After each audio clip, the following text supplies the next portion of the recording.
en 2015, pendant des périodes où les manifestations politiques étaient intenses dans ce pays.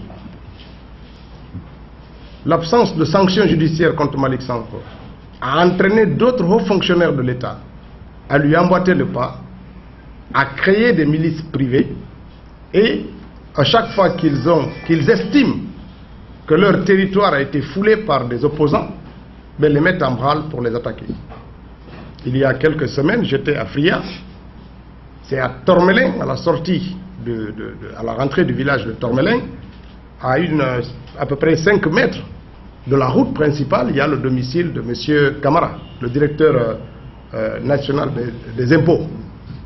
C'est là qu'il y a une horde de jeunes qui sont sortis, armés de gourdins, de bâtons, et puis qui sont attaqués à notre véhicule, sous prétexte que je ne devais pas aller tenir un meeting à Fria. Ce n'est pas cet homme-là. C'est des hauts fonctionnaires, en plus du fait que c'est des hauts fonctionnaires, et qui doivent avoir une certaine réserve lorsqu'ils subissent dans l'espace politique. Ils entretiennent ces formes de milices, sèment le chaos dans le pays.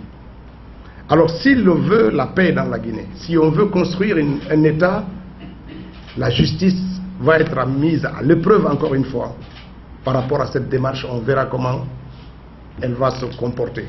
Mais en tous les cas, les récidives, l'entretien des propos outrageants et criminels, le maintien, l'équipement, l'entretien des milices privées qui sont prohibés dans nos lois explicitement, parce que nous sommes des États fragiles.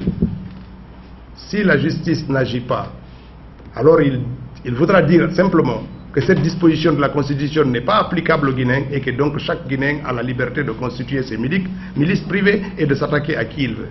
Si c'est cette nation d'anarchie que l'on veut, si c'est cette anarchie que l'on veut promouvoir dans notre pays, la justice peut continuer à garder le silence sur les faits qui sont reprochés ici à Malick Sanko.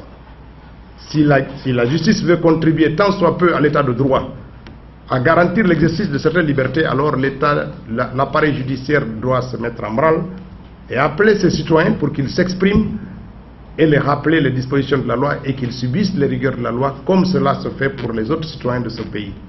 On ne peut pas entretenir d'un côté des hauts fonctionnaires qui se permettent toutes les libertés et de l'autre côté les opposants, des citoyens ordinaires auxquels on interdit l'exercice même des libertés consacrées par notre loi fondamentale. Malick Sanko ne bénéficie d'aucun privilège de juridiction, il doit pouvoir répondre. De la même manière qu'il est libre, lui, de porter plainte contre des citoyens, il doit aussi pouvoir répondre des actes et des paroles qu'il tient à longueur de journée.